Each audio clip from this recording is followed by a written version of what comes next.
Hand it over for introduction of our guest speaker. I'd like to welcome you all, faculty, trainees, individuals, staff, and individuals from outside the department. This is quite an exciting lecture. This is our 29th annual Dana Lecture. And I thought I would just share with you very briefly the history of this lecture. So the Meyer and Etta Dana Fund was initiated by Herman Dana, the son of Myra and Etta, in honor of his parents in 1950. Between 1950 and 55, he donated $20,000 to the Department of Psychiatry for the purposes of supporting lectures and educational efforts, including publications and recordings focused on the health and mental health issues of African American population. Herman Dana's idea of pushing public access to the lectures was to enhance awareness and understanding in our country of the lives and struggles of African Americans.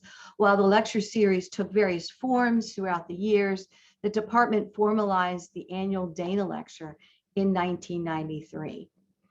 In the spirit of the intended donation, this lecture will be recorded and available to the public on our website.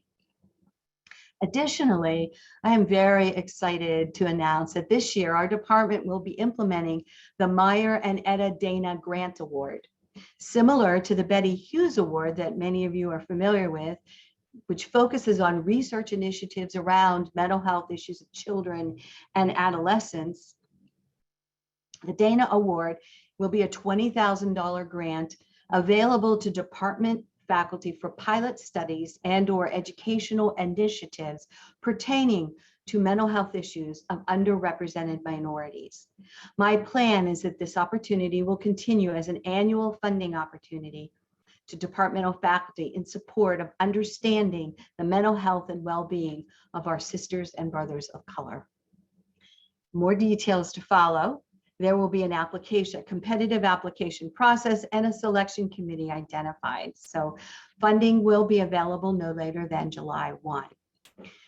So I'm very excited to kick this off in the spirit of both Herman Dana in honor of his parents and our departmental priority of diversity, equity, and inclusion. And now I would like to hand over the screen to Dr. Kimberly Gordon, who will introduce our guest speaker. Kim?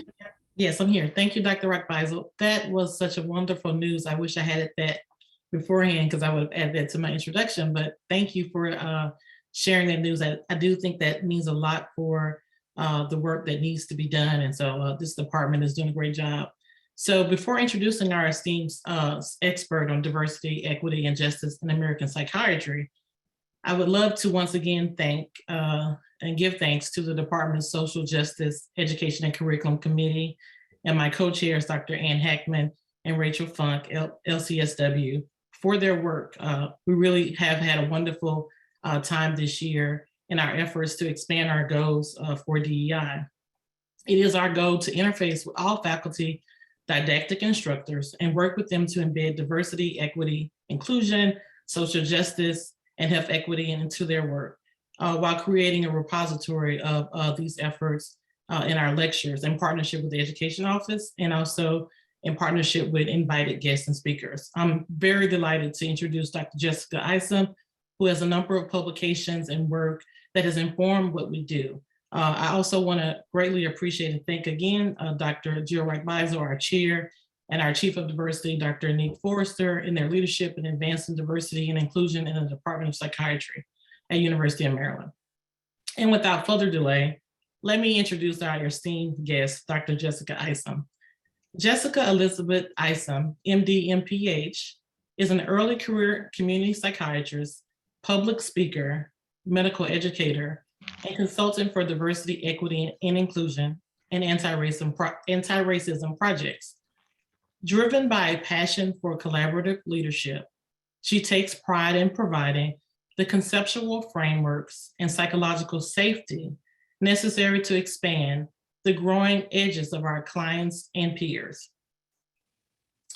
Dr. Isam draws on her psychiatric training and humble background to connect across differences in power, education, and perspective to foster a collaborative approach to achieving racial justice and equity in medicine and beyond.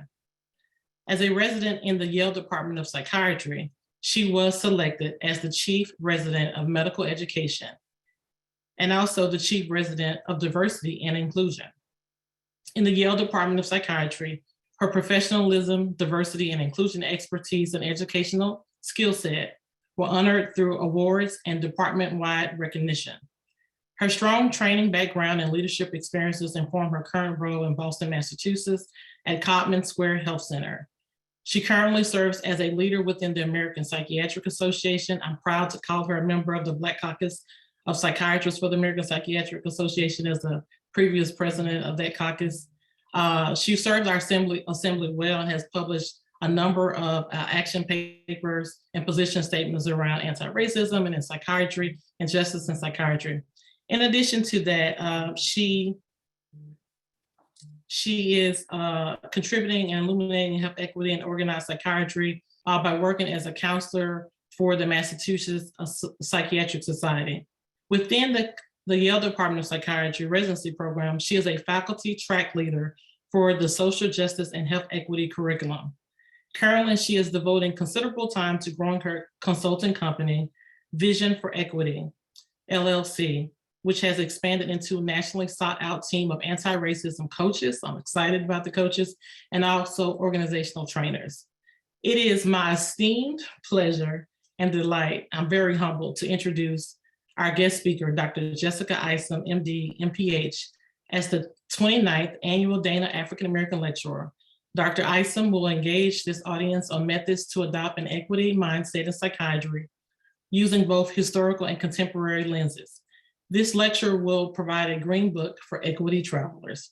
Thank you, Dr. Isam.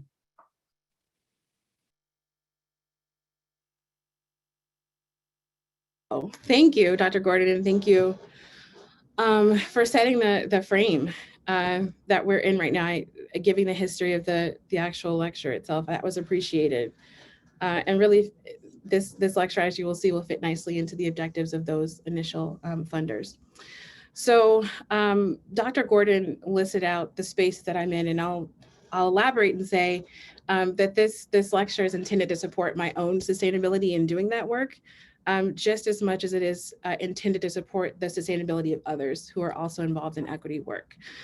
I do lots of talks, lots of workshops, lots of trainings, and just one second. Oops, move this down. And oftentimes what I'm asked to focus on has nothing to do with my lived experience of doing the work.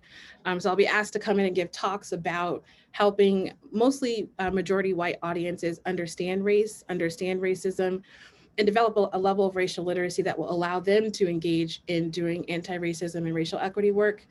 Very rarely am I invited into a space to talk about what impact engaging in equity work has on me and all of the other people out there who are similarly positioned. One thing I was thinking about as I was preparing the talk for today was that this might be an opportunity to share, what happens behind the scenes, what happens before the meetings or after the meetings where these kinds of conversations are occurring and the work is happening. What happens in text messages and emails, and discussion portions focus on racial trauma, for example, that oftentimes those same audiences that I traditionally speak to don't have access to because either one, they're not engaged in the work, or two, that is not a safe conversation to have around them. So my intention for this time that we spend together is to spend about an hour and maybe a little bit over an hour offering you some content, and then really reserving the last 15 minutes to have a discussion back and forth. And then some of that discussion will continue in the special session after with the trainees and other guests. So I'll be channeling today my ancestors and the ancestors of others who could not speak without threat of loss of life or limb. And you'll see reference to that in the presentation. I'll be leading with an emphasis on truth telling and also leaning into some lessons from history. You often hear people refer to this idea that history repeats itself, when in actuality it really doesn't. People repeat themselves. And my goal is to offer some maybe additional framing or language or increase the moral engagement of the audience around disrupting that repetition of history and how we treat travelers. Those of us who are equity travelers, we are often, not always, but often marginalized by our racial identities and other intersections as well. And we are much more than our suffering. Our entire humanness is represented across the spectrum of experiences, from joy to laughter to all things great, positive, and good. But we also have experiences that represent deep and oftentimes insufferable pain along our journey. And I endeavor to actually highlight those experiences because I don't think, there's a large literature base supporting a lack of connection to that lived experience that's produced by growing up in a society that's a racial hierarchy that disengages you from that empathic, connection necessary to see the suffering and then of course respond to it. So that's moral disengagement. What I'm trying to accomplish with this talk is to push us more towards moral engagement to help us along the journey. So Frantz Fanon may or may not be someone that everyone in the room is familiar with, but should be a psychiatrist that we are all familiar with, should be a core aspect of our training, should be a core aspect of how we talk about otherness and managing interactions across difference, because he talks a lot about, in his earlier work, experiences of colonization, specifically in the experience of Black people across the globe who've experienced colonization and how it affects the psyche, which very much is right up the alley of a mental health care professional. But Frantz Fanon is not mainstream and not well known because he is pushed to the margins as a Black psychiatrist. And that's a consistent theme. That's a repetition of history. You can see that marginalization even in current day curricula, where there is not a centering of scholars who have a lot to offer because they're socially positioned in a way that what they have to offer is devalued. So I have some quotes in here, and my hope is that by the end of the talk, you'll be curious about his work and actually pursue it and maybe, again, disrupt that repetition of history. So Frantz Fanon offers in Black Skin, White Mask, sometimes people hold a core belief that is very strong. When they are presented with evidence that works against that belief, the new evidence cannot be accepted. It would create a feeling that is extremely uncomfortable, called cognitive dissonance. And because it is so important to protect the core belief, they will rationalize, ignore, and even deny anything that doesn't fit in with the core belief. And I would imagine if you had a real frank conversation with someone engaged in equity work, you would see that cognitive dissonance is something that we battle on a regular basis, even in spaces where people, at least verbally or consciously, believe they are committed to engaging in equity work. So some of us might have been around when Route 66 was being constructed. It opened in 1926. And Route 66 was a huge deal back then because it was the first transcontinental highway. It actually was constructed in a way that allowed it to crisscross, I believe, 8 states and cross 3 time zones. So for Americans who were newly getting into automobiles and traveling, this was huge. It represented for some access to freedom of traveling on the open road, seeing the sights and all sorts of things. And when you see historical references to Route 66, you're going to see them through this American frame of revisionist history or a historical regard, because they'll talk about Route 66 without talking about the context. So this image represents that to a certain extent. You have a person here who lives close to the origins of Route 66. They're really excited about having an opportunity to see all of the different states along that road, because again, it crosses 8 states and multiple time zones. There's lots of shops and places to go. And each along the route, again, people had begun to build things along the route to support use of the highway. And you see it referenced as the dream road trip. And the idea of the American dream is one that we could have lots of conversation about, and what that means for spaces where we're talking about justice, equity, diversity, and inclusion, because the American dream is often accessible to some. But what you see here is just a lot of excitement. This individual is pictured as planning their trip and really wanting to see, what is going to happen on this dream road trip. So in 1925, there were lots of talk about this Route 66, and you would see newspapers advertising different elements of it, what might pop up on the road, what you might see, where you should go. And I want to show you one quote from the Chicago Tribune in 1925, and this was intended for me and others who were similarly socially positioned. And they said, and I quote in the paper, "We should be doing no service to the Negroes if we did not point out that to a very large section of the white population, the presence of a Negro, however well behaved, among white bathers is an irritation," here referencing beaches. "This may be a regrettable fact to the Negroes, but it is nevertheless a fact and must be reckoned with. The Negroes could make a definite contribution to good race relationship by remaining away from beaches where their presence is resented." So the Route 66 for African Americans, I prefer to say Black Americans, is a lot different. Their experience was one of exclusion, which again is a repetition of history that we continue to perpetuate. And I wanted to give you some additional insights into how Route 66 actually connects to the title of this presentation. So I'll show you now a brief video from a historian who's documented that.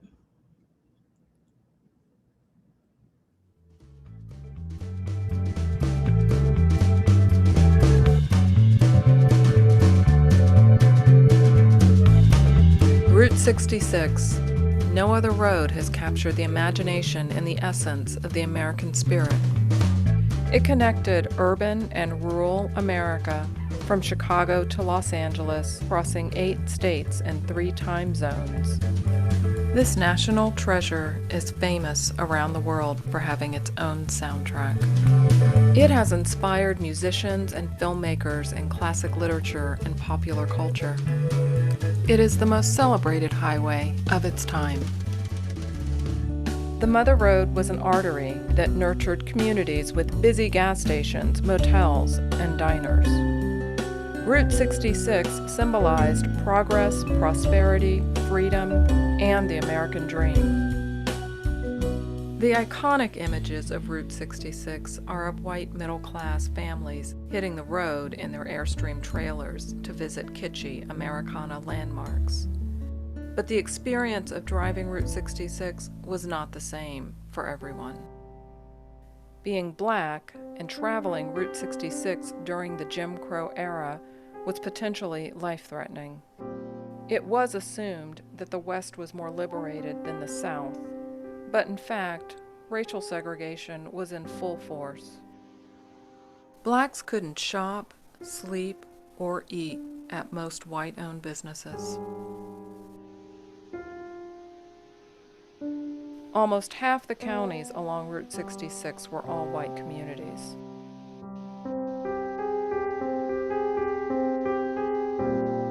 The 1930 census listed these places as sundown towns. Some communities posted signs that blacks had to leave by sundown.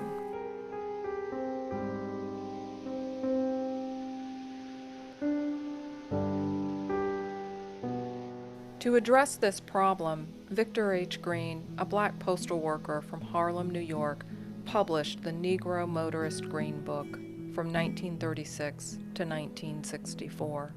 This national roadside companion featured restaurants, hotels, barbershops, beauty salons, taverns, garages, and gas stations that were willing to serve blacks.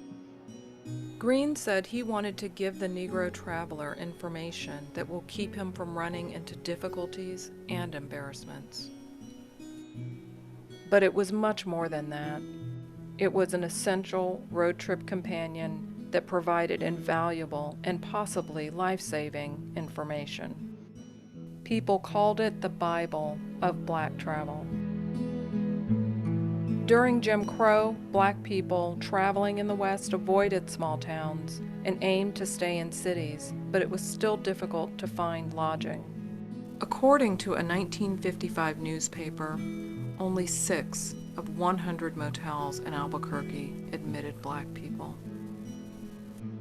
Route 66 mirrored this shameful chapter in American history. It took courage and resolve to be listed as a Green Book property. These business owners who provided food, shelter, and services were taking a stand against racial segregation. Route 66 was decommissioned in 1985, and many of its businesses closed their doors. Research has documented an estimated 350 businesses that were advertised in Black traveler guides. Harvey houses also accepted Blacks along with modest tourist homes and other businesses. Many have since fallen into disrepair.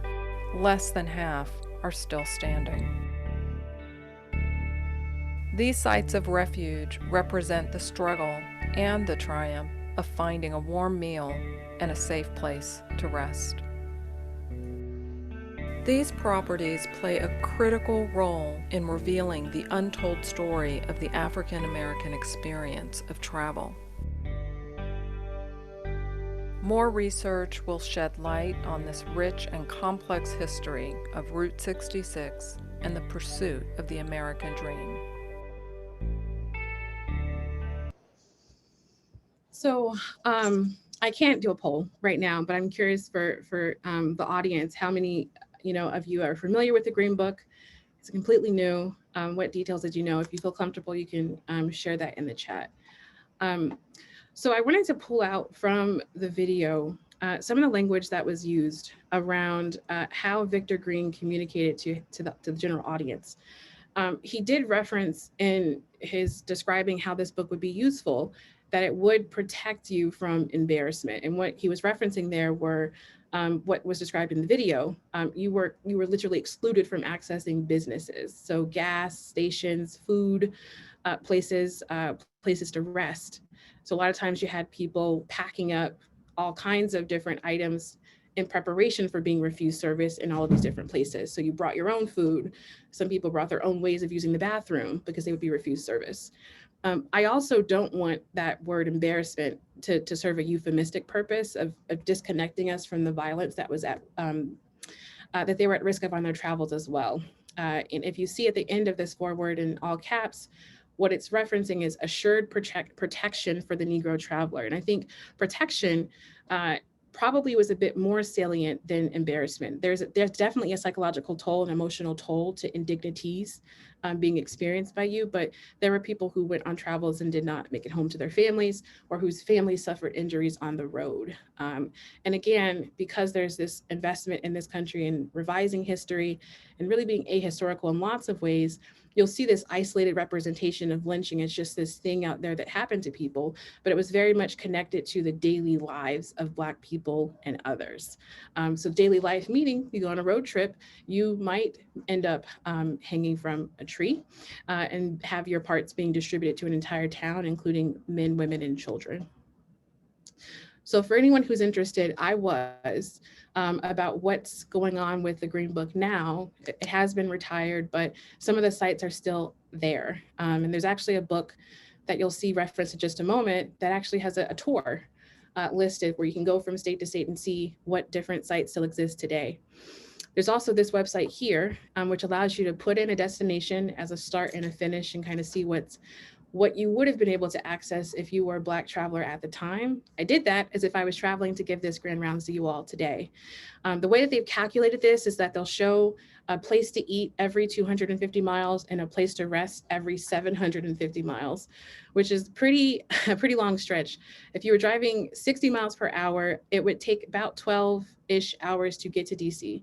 And I don't know how many businesses along that route would have accepted me and my family, for example, to rest. But as you can see here, Silver Slipper would have been a tavern that I could have accessed safely, and also Johnson's Junior Hotel once in the state I could have accessed as well.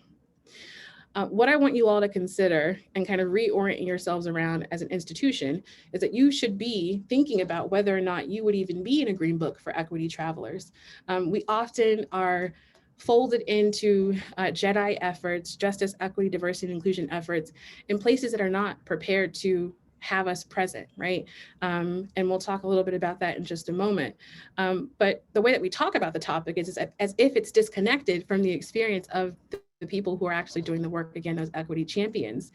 And I think a way of thinking about, well, what's needed to prepare your institution for the Black traveler, you should be thinking about what criteria would get you into the Green Book and what criteria would keep you out of it.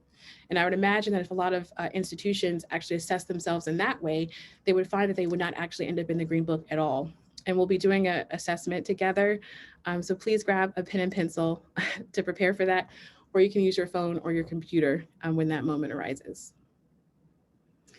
So I submitted my objectives for the talk, and I'm so used to doing those other types of presentations that I snuck in one of those objectives, and you see it crossed out here. So whoops, that will not be the focus of the talk. We're not gonna spend time distinguishing between equality and equity. I can do that in like 5 to 10 minutes, but I really wanted to reserve the time for the second two objectives. There are other talks out there that are publicly available where I've done that. There's a whole bunch of talks that others have done as well that will detail that for you too. So if that particular objective was the purpose for coming today, you can still access that information readily within a 60-second Google search to clarify the difference between those two terms. Instead, I'd like to focus on objective 2 and 3, describe at least 3 ways equity efforts impact equity champions, and then have you walk away being able to describe at least 3 strategies for preserving the health and well-being of equity champions, which again is something that's rarely discussed, but we are dropping like flies in lots of ways. So I wanted to bring you all into the book I referenced, Overground Railroad, written by Candace Taylor. Candace essentially was having a conversation with one of her uncles, and I think this was around the time that this Green Book Museum had opened up.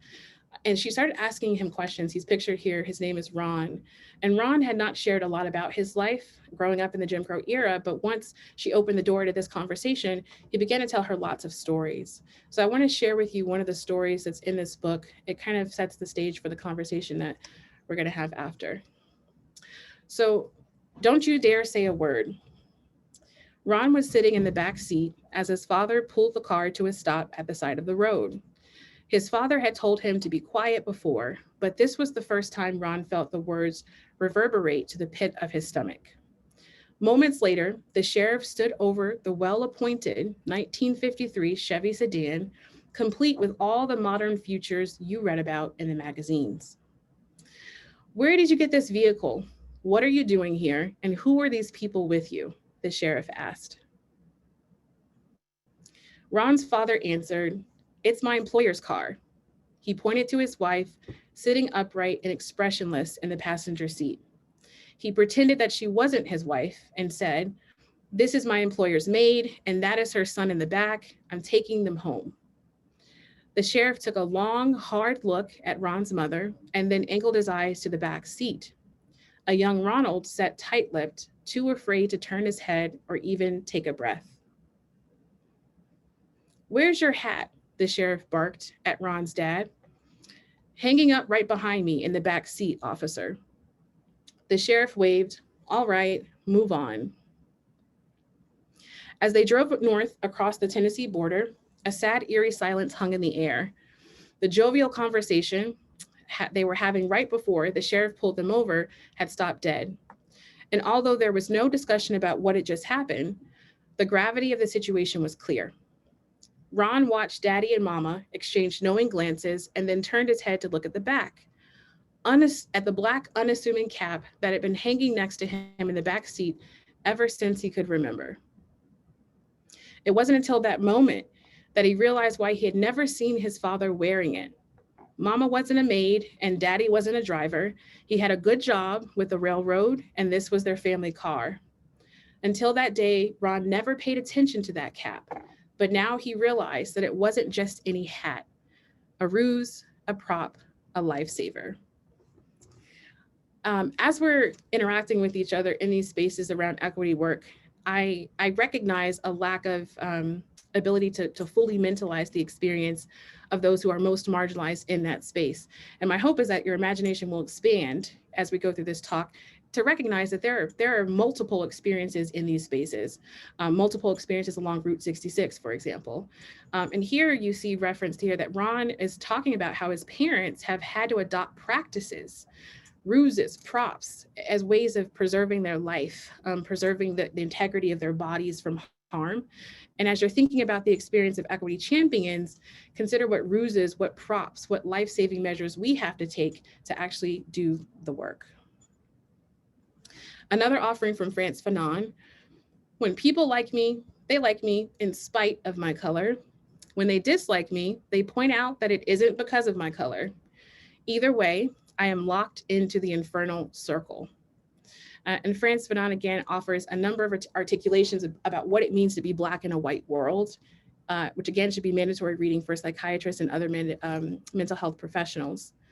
Another text I would recommend to get a sense of what we're about to talk about is we really don't focus on the developmental history of our fields. This is a book that talks about institutional racism in psychiatry and clinical psychology. You're not going to see this featured as core curricular material in many programs, I'll put it that way. The social justice and health equity curriculum in the Yale Department of Psychiatry in the past few years now has a core curriculum that does talk about this. We actually have a history track that's in its second year, which focuses not on revisionist history, not on whitewashed history, but actual history, including psychiatrists' complicity in being harmful across the board to those who have serious mental illness, but also acknowledging how psychiatry has been complicit in other forms of oppression. I usually use this image in talks to illustrate that we are like the best suited possible profession, in my humble opinion, to formulate our own field's developmental history. However, we often omit aspects of that history. And if you were to actually sit down and think about our developmental trajectory, we developed parallel to, reinforced by, contributing to race-based slavery and colonialism. We are almost the bread and butter of what colonialists use to rationalize their approach to what they consider to be primitive peoples. So this is a really great way of getting insight into that, but it brings us to the next part of the talk. So Frantz Fanon offers, whether he likes it or not, the Black man has to wear the livery the white man has fabricated for him. I am not at this time a psychoanalyst, but I am fascinated with the language from that particular pursuit by psychiatrists and other professions as well, because they, like those who are psychodynamically oriented, they make use of like a way of viewing the world that we do in general psychiatry, but not necessarily as in depth. And they have such a wide skill set for offering a critical analysis of what's happening inside of themselves, what's happening in the space around them, what's happening with patients, and making use of all of that material. In my consultative work, I've entered into psychoanalytic institutes, psychotherapy institutes, regular organizations that are not focused on that at all. And I found a consistent thing to occur with psychiatrists and other mental health professionals. And one of my colleagues who I do some of that work with phrased this as, we leave our clinical hats at the door when we leave the treatment room. So in the treatment room, we're very much focused on getting a really intimate understanding, not of just what we think we experience, what we might be missing, what we might be misinterpreting, what is the experience of the other, you know, how is the other impacted by me, how am I impacting the other, et cetera. Impacted by the other. And that somehow disappears when we have these kinds of conversations. So we'll exist with each other in spaces, and it's like all those skills and those understandings go out the door. So I'd like us to do an exercise. And again, I ask you all to grab pen and paper, or you can use your phones, or you can use your laptop, whatever way to write down your responses, because I'd like to walk you through an organizational diagnosis process. Oftentimes it's really hard doing this work because the level of racial literacy is so varied. Some people are very much rooted in racism being this interpersonal thing. If there was not a slur mentioned, racism's not happening. Why are you complaining about it? And others have a very sophisticated level of racial literacy and can articulate multiple levels and varied manifestations of racism at each of those levels. So I'd like you all to walk with me and go through this organizational diagnosis. And what I'm going to ask you to do basically is just to mark what you feel fits underneath each category. This is adapted slightly from a continuum that's available widely I'm happy to share a link. And I've adapted it to make it language that I would prefer. For example, updating people of color to actually be racialized minorities, and also to tweak a few other things as well. So here is represented a continuum of an organization. You see lots of statements talking about how we want to become anti-racist and equity focused, recognition that, of the fact that we're not there and that, we're working on it. And this is a representation of what over time organizations have been structured as, specifically as it relates to race. So we've progressed from being exclusionary, Jim Crow era, and we are progressing towards, some faster than others, towards being multicultural anti-racist organizations. What you would have seen in an exclusionary institution and what you might still see now are values, and it's a place that values and promotes dominant perspectives of one group, culture, or style. Specifically, we would be talking about the white dominant racial group. If they were in a transitional place, you'd see them seeking to integrate people into that system, but still expecting them to function under those dominant norms. And if we got into the ideal, the multicultural anti-racist phase, there would be a valuing of and an integration of not just the people, not just the bodies, but their identities, their cultures, their perspectives, and all of that in a way that would allow them to influence the organization and fully benefit from it, just like all those who've come before them. So I'm going to go through each of these and just check off what you feel fits your institution. And the hope would be that we would have some in the, compliance, affirming, transforming side of the spectrum, and a lot less in the exclusionary and club part. So exclusionary, that is when the organization is committed to the dominance, values, and norms of whiteness, actively excludes in its mission and practices those who are not members of the dominant racial group. That's been America for a very long time. You should consider your institution to be one that's recovering from that stance. So there's a lot of stuff that has to be obviously modified or discarded because that was the origin of the institution. So if you're looking on your paper, you can mark A, B, C, D, E, F for this category. And I'll just read them all for you. So A, does your organization intentionally and publicly exclude or segregate racialized minorities? B, do they have similar intentional policies and practices internally that are directed specifically at socially oppressed groups, inclusive of Black people, but also women, gays, and lesbians, third world citizens, et cetera. And obviously there's intersections within all of that. C, does it openly maintain the dominant group's power and privilege? D, is institutionalization of racism included in formal policies and practices, teaching and decision-making on all levels? So for example, segregated hospitals, there was a colored waiting room and a waiting room for white people, right? That's an institutionalization of something, of racism, into a policy and practice that affected how they decided who to see first or second. E, intentionally and publicly enforces the racist status quo throughout the institution. Again, with segregated hospitals, you can think about that to get an example. And lastly, F, tolerant of a limited number of token people of color and members from other social identity groups allowed in if they have the proper perspective and credentials. And you'll see an evolving of these over time. So if you're kind of like, I'm not sure where this would fit, you might realize as we transition through the continuum. So the second part of the continuum is club. Here, they actively or passively exclude those who are not members of the dominant racial group and include other members only if they fit the dominant norms of whiteness. So there's an expectation that you will fit in to whatever the expectations are of that institution, which often are rooted in things that have nothing to do with me and my particular cultural background. So what would that look like? So A, if this is relevant, you can mark that, may still secretly limit or exclude racialized minorities in contradiction to public policies. B, continue to intentionally maintain white power and privilege through its formal policies and practices, teachings, etc. C, often declares we don't have a problem here, there's no racism here.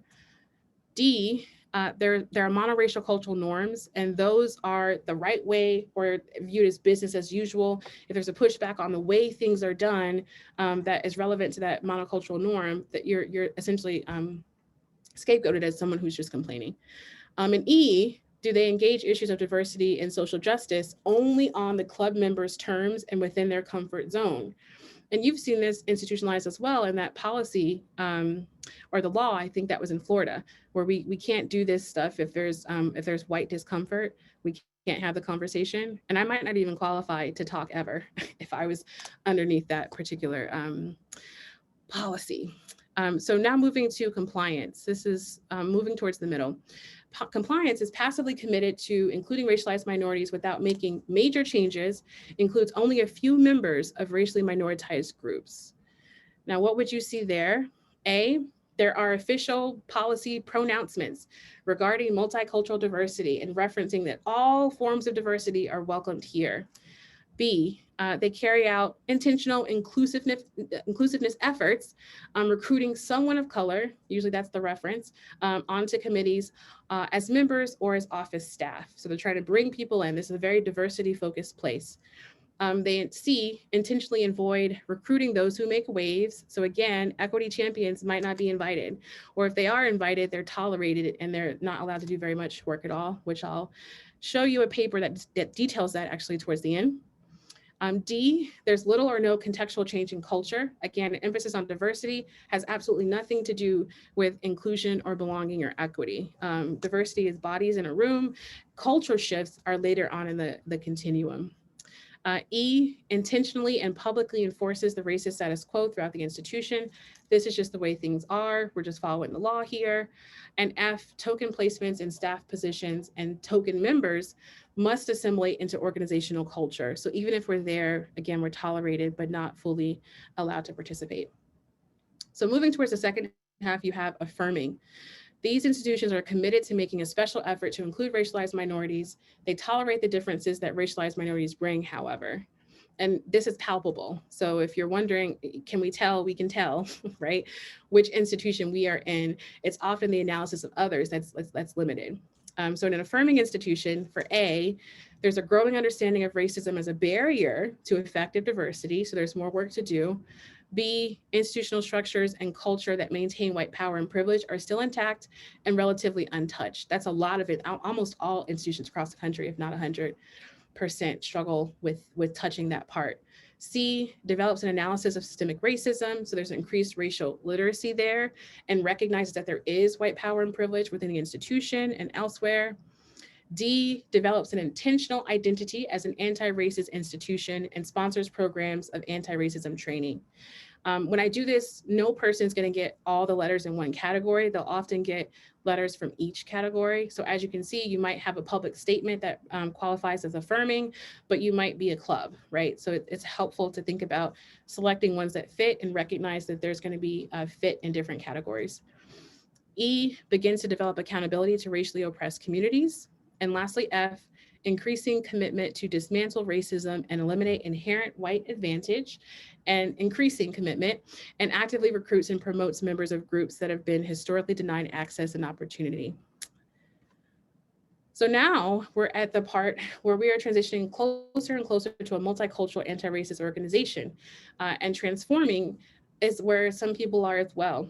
And these organizations are actively working to center racialized minorities in its definition of inclusion, diversity, and equity. With the AMA, for example, there is no equity without racial equity. Very plainly stated that that's their orientation.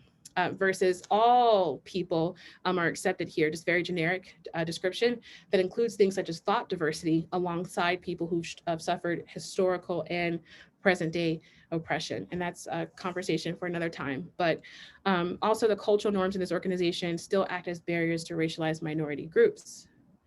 So what might you see here? So A, they commit to a struggle to dismantle racism in the wider community. So not just within the institution, but also beyond. B, they commit to a process of intentional institutional restructuring based upon that anti-racist analysis and identity. So there's a changing of something structural and also an increasing change in the culture as well. C, they build clear lines of accountability to racially oppressed communities. Boston Medical Center, MGH, has a project called ARC. I might have that wrong, where they noticed that they were admitting white patients disproportionately, despite equally experiencing illness from congestive heart failure to their specialty unit. So they have this healing arc, this entire project around restorative justice in medicine. And they have basically connect it with the community to determine when they've gotten it right. So they're not just internally working, they also have open lines of communication where the community itself will say, okay, you've done better now, and then continuing to offer recommendations about how to improve. D, they audit and restructure all aspects of institutional life to ensure that we are all able to fully participate. And lastly, E, they implement structures, policies, and practices with inclusive decision-making, again, pushing back against dominant culture, where they share on all levels, a participation in deciding what's the direction, for example, of a particular decision. So lastly, a multicultural anti-racist organization actively includes racial minorities representing a variety of intersectional identities, interpersonal styles, and perspectives. I am me and someone else is them, and there are differences there. And this is pointing out that that's recognized too. The organization's also continuously learning and acting to make the systemic changes necessary to value, include, and be justice oriented towards racialized minorities. So what might you see here? A, anti-racist multicultural diversity becomes an asset to the institution. It's not viewed as this thing that is making us tired or this thing that we have to do to be compliant. It's something that actually is an asset. We are benefiting from this, and that's a part of why we are committed to it. B, the institution's life reflects full participation and shared power. You see people who are not traditionally in those positions there, and not only are they there, but they're not tokenized. They actually do have an ability to do the work. C, they redefine and rebuild relationships with society based on those anti-racist commitments. D, they ally with others in combating all forms of social oppression. E, there's a sense of restored community and mutual caring, which a lot of people talk about, wanting to feel that there is a sense of connecting to each other around our humanness, as opposed to battling all that comes with these racist perceptions, distortions, and dynamics. And you get there when you've done all of this work. And lastly, F, actively works in larger communities, including globally, to address oppression in those spaces as well. So for anyone who went through that whole assessment, and you have some representation of your score, if you'll be in the session after this, we can talk about it a bit more. We'll also create time to talk about it in the Q&A portion as well, but I'd be curious what you came up with. So another offering from Frantz Fanon: it is the racist who creates the inferiorized. So I notice in conversations, a lot of times we don't want to say the R word, or we say lots of other words. And for people who don't have like a really high level of racial literacy, it's really easy to disconnect things from the R word.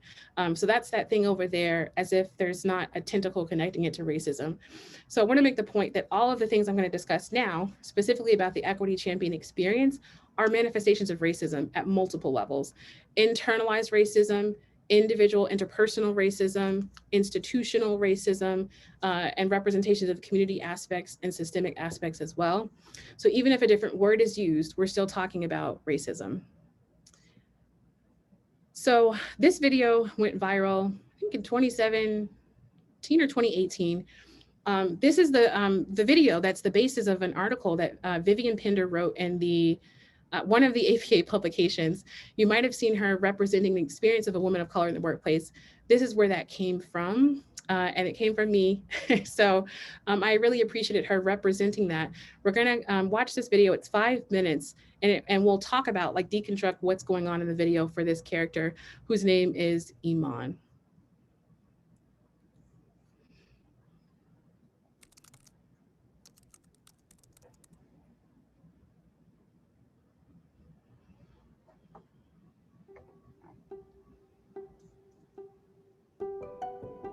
Today, we meet Iman. Iman loves coffee, salads, and deeply identifies with her sign Libra. She has a supportive community of friends and family. Iman has one brother, 2 living parents, and 2 young children. Depending on context, she identifies as a proud Montrealer.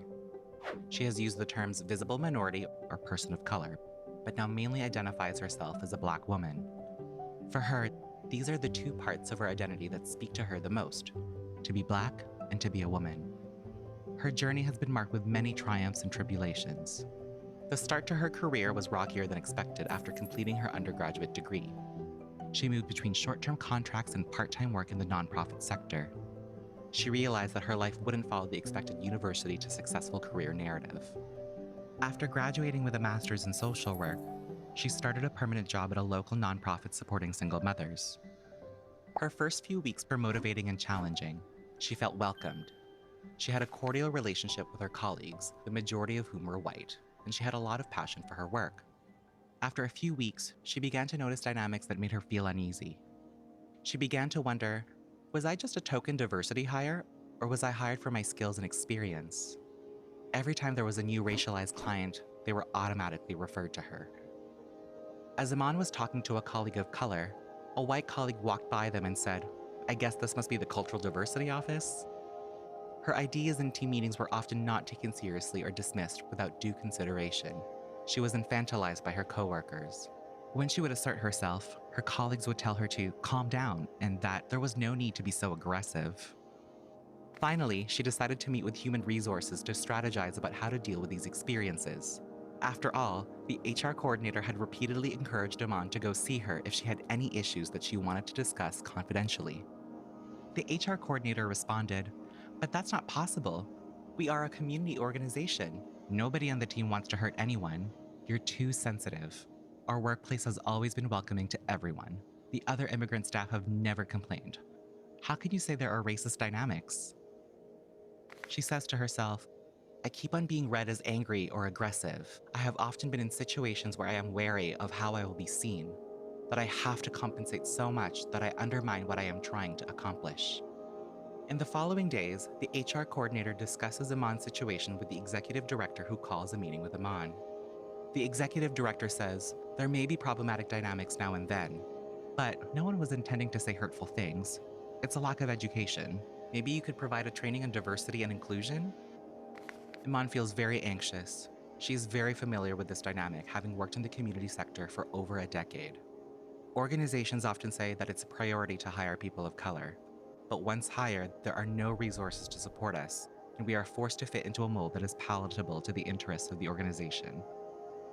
Over the next few weeks, Iman takes on organizing training sessions and convening discussions with her colleagues on current dynamics and racial microaggressions. At first, there seems to be openness, but over time, Iman notices that the microaggressions did not stop. On top of it all, the team continues to expect her to educate them about any and all diversity and race-related issues, even informally outside the work context. She says to herself, "Even if you do not like your job, it's not something you can escape. You and your family need it to live. When someone says something racist in the streets, you can always cross the street, but you can't change jobs so easily. There is a certain captivity to the workplace." So that is from. Today, the story actually begins before Iman enters the organization. Okay. That's actually from an organization that also, they actually started out having the infographic. They turned the infographic into a video. And as I described, it's a compilation of multiple stories, but I wanted to just take a pause just to highlight the elements from the Iman's experience, because it's so important that we have an understanding of this, because along our equity travels, this is the story for many people on the journey, even outside of being a Black woman specifically. So you have a honeymoon period where you engage with the organization, you feel welcomed, needed, and happy. Hopefully that's your transition, but you are adopted into a tokenized role. The reality is that your experience is of an organization that's exclusionary or a club, maybe compliant, maybe has some elements of the rest of the continuum, but overall it's a hostile place for you to be. You point out some issues with that in the organization. You try to work within the organizational structure to change those policies. You're pushing for accountability, while at the same time withstanding multiple elements of racial abuse. Lots of injuries of race-based stress, racial trauma, which we'll talk about, and a term that you probably are more familiar with, which is microaggressions. I wanted to reinforce the point again, this all falls under the umbrella of racism. So I've included the umbrella there as a reminder. Then you actually reach out, as she did, to HR or to the powers that be, and you offer trainings or do these other efforts that are supposed to help make their values organization into virtues, virtues being values in action. But what you receive are a lot of manifestations of resistance, including denial of racism at all, They deny that the organization is racist. They ignore your complaints. They blame you for being the problem. And then they ask you to fix it as the person most harmed by the institutional culture and its policies and practices. And often in this dynamic, people of color are pitted against one another. And I can tell lots of stories about that and other very large nationally known organizations that represent psychiatrists. There's lots of retaliation as well during this process where they decide that you are the problem. You need to be a problem that's fixed. They'll label this as a communication issue, for example, or say that you're just not a good fit here. And either they attack you enough that you leave or you are actually removed from your position. So what I now want to do is give some language to these experiences, which for some of us, this is what we text about, email about, talk about everywhere, social media, over coffee. I don't know if there's a happy hour that I've experienced that did not involve talking about some of these elements, because this is our experience within organizations that may have good intentions, but have not done the work to actually make it a healthy place for us to be. So you'll see lots of forms of active resistance on your travels. You'll see people who are really critical of you, finding fault in a lot of what you do. They ridicule you, or even try to scare you into operating in a certain way. They'll use facts selectively in their communications with you. They'll often distance themselves from an emotional interaction with what you're talking about. So then there's a lot of intellectualization that's leaned into. There's blaming, there's accusing, there's lots of sabotage, there's lots of intimidation, threats, and manipulating. And I'm saying this, and the conversations that we have are not had publicly, but I can tell you that I've had conversations with people who are decades my senior, where in these moments where they are wounded by these kinds of interactions, I am offering them solace. I am offering salve for their wounds. So I've had these kinds of conversations and exposure to people across the spectrum, from early career equity champions to people who've been doing it for years and are nearing retirement. You'll also have to withstand, as an equity traveler, passive resistance. This could be stalling. We just don't have time for this right now. Undermining your efforts in very subtle ways, spreading rumors about you and your competence, for example, raising objections to the things that you have to offer, even though you are the person with the expertise to determine the solution to a problem that you can actually properly define. Agreeing verbally, but not following through, failing to do the things that they said they were going to do, procrastinating, a lot of strategic incompetence. I just didn't know, or I just don't know how to do it, despite being in a profession where we constantly learn how to do things and constantly absorb new information. They may also withhold information and not give you what you need to do what you need to do, and they might often witness something failing and not intervene. Another part of what's highlighted in the video is racial gaslighting. And I took this from an Instagram post. What you'll find is that in this space, a lot of these experiences are in like the traditional texts that are valued by dominant culture, but there's a lot of really good content that you're going to find on social media as well, as we find that to be somewhat of a safer space to process our experiences. So this is a designer, Jacqueline, excuse the J being missing from their name, just offering examples of what racial gaslighting looks like. So someone might say, if you protested or said it peacefully, more people would listen to you. Or what I did is not racist, or racism does not exist anymore, or it was a joke, just a joke, calm down. Or Black people are racist too, or why is it always about race? Or are you sure that's what happened? Or just to play devil's advocate here, or in my opinion, I don't think that they were being racist, I think. And the point of racial gaslighting is to undermine your formulation of an interaction and make you question your own judgment, your own perception, and your own memory of a racist interaction or a racist experience. And we're constantly navigating this, even in spaces that are labeled JEDI, justice, equity, diversity, and inclusion. And it's quite exhausting. And that brings me to the next, experience, which is of racial battle fatigue. You saw Iman was just utterly exhausted, probably not taking care of herself in a lot of the basic ways that we should be. So racial battle fatigue, there are entire books written about this, is the cumulative psychological, social, and physiological and emotional impacts of existing in these contexts for particularly Black individuals. And what this means is, and we understand this, when your coping reserve and resources are exhausted, there's nothing left for you to do but basically essentially crawl into yourself. And we see this all the time. Yet a lot of us are still showing up despite having to cope with persistent hostile, violent, demeaning, all these manifestations of racism within organizations. So that's definitely something that we should all be familiar with. And we don't talk about racial trauma very much in our field, which is very interesting. And I think you could formulate that very simply, rooted in that developmental trajectory that I showed you earlier. Racial trauma or race-based traumatic stress, as it's referenced, refers to the mental and emotional injury caused by encounters with racism. I don't know that I've ever had a conversation with someone about the racial trauma of doing equity work. And we'll get to, what an antidote to that could be in just a moment. There's lots of literature out there in the corporate space that details our experiences in the workplace. Here's just a representation of Black women feeling the least valued, the least treated with respect, and just feeling like there's not really a climate of fair treatment among their coworkers.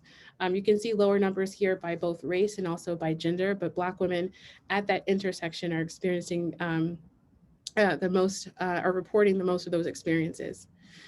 There's also lots of data out there detailing who's thriving, and some of us are thriving in very specific ways. But as far as well-being thriving, I'm telling you, there are people who are like tapping out of the work to survive the year, to survive the next 5 years, to see their children grow up because the stress is just so high.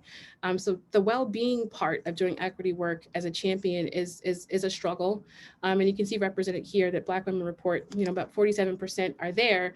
And then you have, in contrast, white men, almost 2/3, having a very different experience.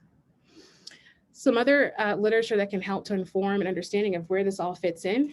Here's a representation of weathering. And it's really, what I'd like to highlight for you here, the text is very small, is that current and historical dominant cultural systems, ideologies, and how we allocate resources, that is these institutions that we exist within. That's how they fit into this graphic on the far left. And they contribute to, along with a number of other institutions and experiences, this weathering over time. And if you look at representations of this, it can be very nerdy and very intellectualized, and I don't want to do that. So I would ask you to consider this to be, we are existing in almost a constant storm without any protection. There's very little protection for us as travelers. So we have this allostatic load, which is the wear and tear on our bodies over time as we adapt to repetitive stressors. And then we're essentially navigating so many of those stressors that we are actually, when they do assessments of allostatic load, we are getting a score that's considered severe decades before others. So if you look at Black women in particular, in their 40s, they already have scores of white women in their 60s. Black men also have this experience as well. For the white demographic, there's not really a gendered difference until much later in age. But for the Black population, women are experiencing the higher severe scores sooner than women are. And of course, as a group, Black people relative to whites are experiencing it sooner as well. I say words, and sometimes the natural resistance to acknowledging the reality of the thing prevents me from using words. So I felt it would be important to define abuse before I talk about racial abuse. So if you look in the dictionary, it's defined as to use something to bad effect or for a bad purpose or to misuse. We've seen elements of that in the Iman story and some of my other offerings. And 2, it's to treat a person or an animal with cruelty or violence, especially regularly or repeatedly. So I wanted to give you all some insight into some of my own personal experiences of navigating racial abuse and how I think about protecting myself, mixed in with what I've heard from a number of my colleagues, again, spanning decades, differences in ages. So how do we protect ourselves from racial abuse? We code switch. Code switching can be viewed as having that hat in the back of the car. That allows us to get out of a situation if we need to in some ways, or at least safely exist in a space that could otherwise be hostile to us. We self-medicate. We embrace the power of no. Sometimes we dissociate to make it through some of these interactions. Some of us seek therapy for healing. We cancel, we just don't show up, or we withdraw from that particular committee or work group or organization. We become numb. Sometimes we set boundaries. Sometimes we call it out. Sometimes we switch jobs. Sometimes we become apathetic. We're just there, like a bump on a log. Sometimes we leave organized psychiatry, like Ruth Shim and many others. And sometimes we cannot protect ourselves at all. So what I'd like to end with are some recommendations for how to support equity travelers in organizations. And I'm going to go through these and for sure, stop. between 1:15 and 1:20, because I do want to have at least 10 minutes to go back and forth. And the first I recommend is naming and challenging white racial socialization. The second, holding the institution accountable that the travelers within to best practices. 3, assessing for our breathing. And then 4, using a trauma-informed approach to equity work. So white racial socialization is something I spend a lot of time talking about. I have to understand it to allow me to do equity work. If I could read about Black people all day long, I would, and I do, but I have to carve out time to understand white racial socialization to be effective. There's a lecture coming out from the APA partnership with the Morehouse School of Medicine that I did that's entitled How Racial Socialization Perpetuates Racial Inequities in Psychiatry. So for a deeper dive, that could be something that's going to be freely available very soon that you can look into. I put this bingo card here because people are trying to creatively across the country figure out how do we address this in the moment. Some people recommend having these bingo cards during a meeting and maybe during it or after, reflecting on whether these are things that you offered as a white person into the space, such as you're being so divisive or talking about bootstraps, or everything is about race with you people. So just helping people to see how their interactions are actually perpetuating racism and being harmful to those in the space. But I wanted to spend a little bit of time going over just 6 common things that you'll see on your travels that's helpful for us to be able to verbalize and put language to as the travelers ourselves, but also helpful for people who are doing it to know that it has a name and that is a behavior that could be stopped or a way of thinking that could be modified. So one common experience is that there's a denial of the existence of and any complicity in the racial caste system. So much literature out there about this for you all, and I'm happy to send anyone some recommendations. There's no one good book, there's many, so I didn't put any on the slide. But if someone has a specific question about one of these, you can let me know. So there's this desire to avoid the discomfort of acknowledging complicity, participation in, and that can lead people to minimize, deny, and debate the various ways that structural or cultural racism is present.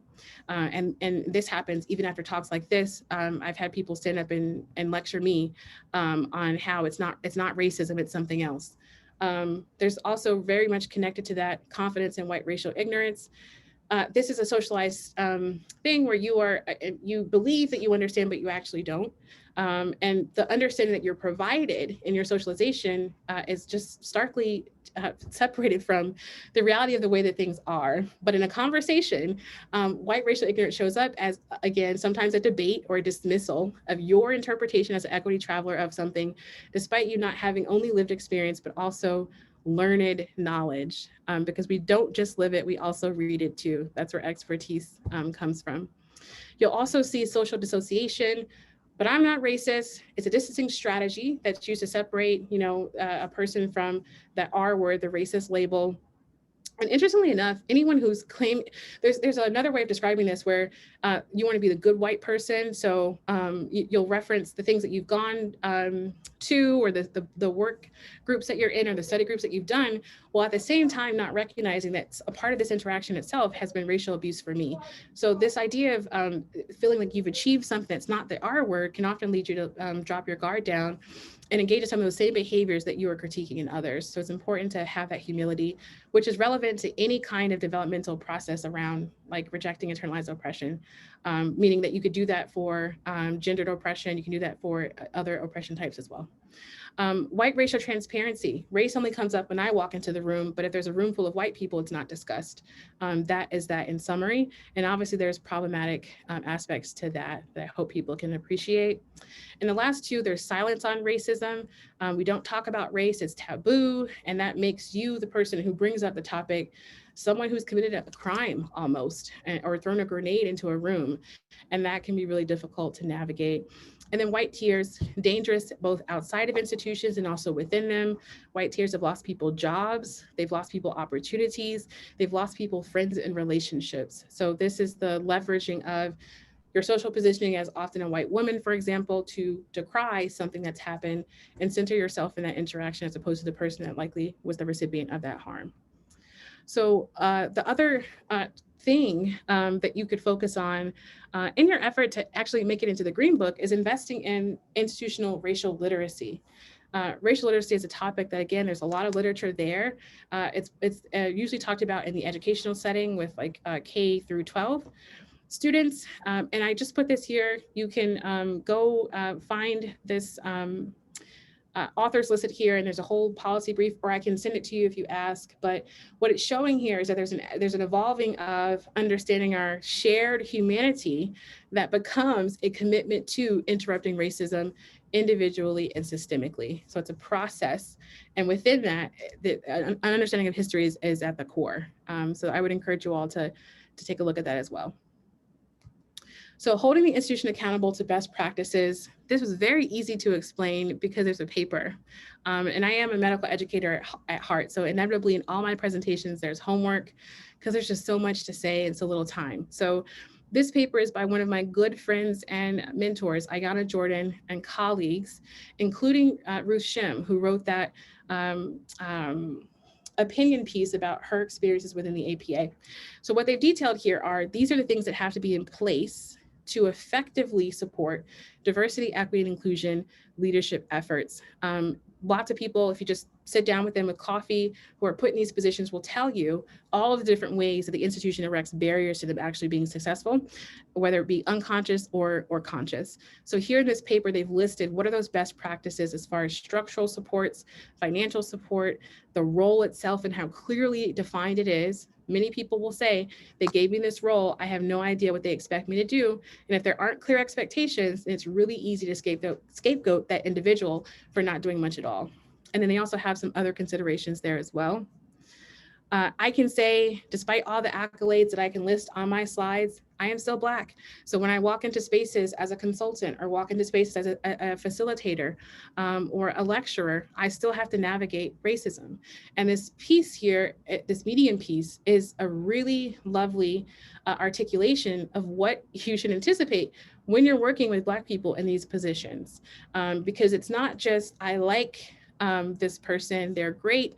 It's you are navigating racial enactments, for example, so unconscious manifestations of racism in the interaction, and all of your socialization too, which means if I say something, you are socialized into disbelieving me despite all of my accolades, Yale, everything else. There's even this paper that came out last year on the racial attention deficit, that when Black people speak, we don't listen for very long, right? So my ability to be effective as an equity champion in your organization requires you to understand that there are things that you will perceive, there are things that you'll experience that have absolutely nothing to do with me and how I showed up, and everything to do with you and how you showed up. And it's a really helpful way of getting a sense of what some of those things might be. Almost to a close. So the other recommendation is to assess for breathing. I have had people ask, how are you doing? But I haven't had many people ask, how are you caring for yourself, before asking me to do something for them. So can you show up to this talk, or can you do this thing or do that thing? And there's so much social media discussion about this particular thing. So what I wanted to offer is that as you're extracting labor from equity champions, that oftentimes is uncompensated, but even when it is, that extraction of labor often is at detriment to their own well-being. So it'd be really helpful for the organization to be oriented around, well, what are the kinds of frameworks that we can use to make sure that while we're asking for things and expecting things, we're also caring about the well-being of a fellow, human. So this breathe represented here is from a book on Black women's mental health. Really lovely text. And the mnemonic essentially stands for balance, reflection, energy, association, transparency, healing, and empowerment. I even offer this to some of my patients, and I've talked about it at a conference that was specifically focused on multicultural women in the workplace for ourselves. But I also think it's a useful tool for understanding some of our unique strengths as well as vulnerabilities rooted in how we are positioned. The last recommendation I'd like to offer is really thinking about a trauma-informed approach to equity work. We are not often recognized as people who can be traumatized, which is a whole another conversation around our perceived subhumanness. So we're not even allowed trauma from being Black in a white world. And again, if you read Frantz Fanon and many other scholars have a sense of how horrifying that is. In my own work, I was dealing with my own trauma, and I wrote this Medium piece at this point a year ago, December 29th, 2020. And for me, it was very cathartic, and it describes some of my own experiences, my own unrecognized racial trauma, and some offerings around how this 4R approach from SAMHSA could be really useful for these spaces. So the last thing I wanted to say is to the equity travelers, who I hope I have centered adequately in the talk today, is that you are constantly negotiating your arrivals and your departures. And unlike times of the past, we do have more choice and control over where we go to and where we stay. And what I would like you all to consider is that every single day you're making a choice about where you might arrive to next, where you might depart from next, and that you should make that choice with well-being at the core of that decision-making. And there are lots of people who are chopping things off of their commitment list, including positions, membership in organizations, relationships with people who are subjecting them to racial abuse. Make a calculation that makes sense for you, because we need you for the rest of the journey. So with that, I will close on time and open up the floor to any questions or comments. Thank you.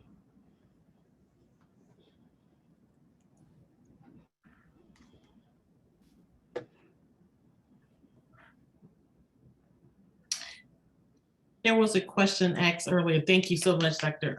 Isam. And I'm gonna try to read the question. And this person asked to not be identified. So let me kind of go back a little bit here. Wow, it was long ago. Thanks for all the things in the chat here. The question was, I'd like to, this is a resident. I'd like to ask this question, but didn't feel safe to openly ask the question, but I greatly appreciate you asking. Given the unavoidable power dynamics, if melanated residents has a concern about their treatment in a majority white department, how would you suggest the department create a space for melanated residents and those of other minoritized groups to share their experiences with program and department leadership without the administration feeling blamed, retaliating against the resident, and without the resident feeling like they will only be listened to if they express themselves with, as you say, proper perspectives and credentials, but rather than using it as an opportunity to learn more about what they can do to be a place that would be in a green book for residents. How would you see this be done in a Department of Psychiatry? Yeah, so I mean, what you're speaking to is a lack of psychological safety, which is inherently a part of our medical education. So I recognize that speaking anonymously for that reason alone is important, but also being a person who's positioned in the way that you are, you can't really speak often truthfully in lots of different ways. But it's a responsibility of the leadership in the program to understand the dynamics that produce that experience for you. What can you do around navigating that in particular? And I'm looking at the question again now. There is, so two things. One, there's the external part of that space. So the space for communicating what you need to communicate to the administration. And then there's a space for yourselves. There's an article from Yale New Haven Hospital residents that talks about the development of the Minority House Staff Organization, which I was a part of during my residency at Yale, which was created by a group of Black residents. And it was for all residents who identified as racialized minorities. That was a space where we actually had a direct connection to the graduate medical education chief, who was supportive of that effort. And that was a direct channel of communication to the person that would meet with the people who were offering our training experiences. So that was a very unique and privileged setup. So my first recommendation would be to see if there's something that could be formulated where you are, a minority house staff organization or some other way of describing it that allows you that space where your experiences are validated. There might be some organizing there as well. But what would you do about communicating your experiences to the leadership? I don't know if the risk of re-traumatization is worth it at this point. I have stopped believing it's worth it. So what I would be considering is, how do you communicate your experiences as a collective, and maybe anonymously, that would encourage more people to participate in a way that does not expose you to re-traumatization, to becoming emotional and invested in what you're sharing, but then having to risk that there not being a response to it after. So I would say if you could organize anonymously and provide that information in some kind of survey form, that would be a safer option versus showing up to a live town hall or something of that nature. But as far as the rest of what you're referencing, that will require a cultural change, similar to what I described in the continuum. And that's why the efforts of Dr. Gordon and others will be really important, because the ruses, the hats in the back of the seat that we have to adopt just to even share our racial abuse experiences, it's like a trauma in and of itself. So I hope that's helpful. You can also privately message me, email me as well, and we can have more of a conversation about that, like over coffee. So.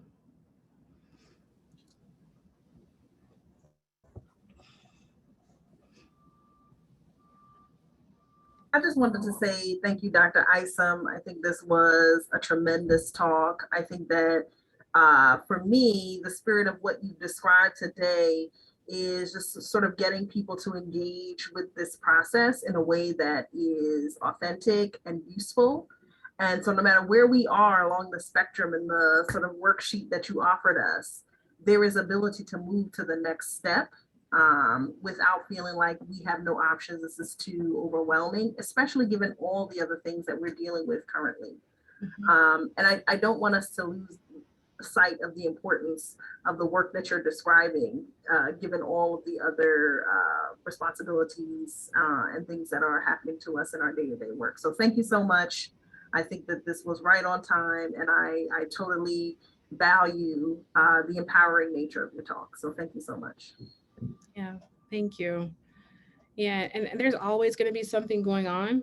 And while something's going on, there's people who remain taken care of and have been historically taken care of at the center of those things that are going on. We've just not been included in that group. But again, if you want us to stay and contribute, you have to also be thinking about our well-being. So what is the toll of also always stalling to a certain extent, or referencing those things that are going on while we're still trying to do the work? And we can walk and chew gum at the same time. We do it all the time. We're really good at that. That's what we're trained to do. So I do hope that you all see a progression over time. And I have hope that you can progress over time, as long as there's an all hands on deck approach and not just the weathered individuals leading the effort while also struggling to not shave off additional years of their life. So. I really appreciated the continuum. And when I was doing the exercise, I noted that there were pockets in every place that I worked where I completely felt safe. And then there were other pockets that I didn't feel completely safe at all. And so like that dichotomy of being in a place where you may work in a clinic where you love everybody there, but then you have to go to another clinic and it's just like really dysfunctional. And if you're a psychiatrist, you may be juggling that throughout the day. And the cognitive dissonance that goes involved with that, you sometimes will check out. That resonated so much with me. So I find myself checking some boxes and then not checking others and wonder, oh, what does this mean? But if you are the individual that's an equity traveler, it can oftentimes lead to a level of internalization that also affects your creativity and your innovation to actually really do the work. So it really is important for people to sign up for these things. I haven't seen a talk like this that actually addressed equity travelers before, so I want to thank you for being very thoughtful to do that. I just haven't seen this before, so I'm at a loss for words, and I usually am not at a loss for words, and so I humbly thank you so much. I did read your Medium piece a while back, and I just remember crying a lot and being very thankful that someone had the courage to put in words what you put in and articulate it so well, so thank you. Yeah, and it's so normal to not have words as a person who's not approaching this as an intellectual exercise, but as your lived experience. So I do see others in the chat detailing how they were impacted by the content. And I want to honor that that's the experience as well. And what that means is that as a group, there has to be a caring response even after this grand rounds. You know, and sometimes they don't want to talk to you, right? They don't want any kind of support that you were suggesting. They don't want to eat, they don't want to talk, but they might appreciate just hearing from you that you have a recognition of how this grand rounds impacted them. And that's how racism distorts. It distorts even the perception of our suffering. You just don't see it, or you deny seeing it. So that reaching out, I think, would be really important for those who have relationships with other equity travelers in the organization. Dr. Isam, this is Jill Rockbeisel, and this has been extremely thought-provoking for me. I worked very closely with many of our leaders, and Dr. Forrester in particular, around our initiatives and ways to help us transform ourselves. And it's definitely a journey that we have a long way to go. One of the most recent things that we've done is identified, and again, this is Dr. Forrester's initiative, is identified diversity, a diversity team of implementers or champions, to use your word. And every division has a champion, so to speak, or an assistant for implementation of action. But as I listen to you, I think about that team, and are we supporting that team with what they need to do the work that they're trying to do, and help us do. I mean, it's really a departmental issue. So this has been very, very thought-provoking, and I really thank you for the content, and it just tells me how much more, what a long way we have to go, but how much more attention we have to pay to so many different aspects. Thank you. Yeah, you're very welcome. There's not many people taking care of us, right? And we need to be taken care of. That's a basic human need. So I do hope that it supports helping the group do its work together and helping the group function within the larger organization. So.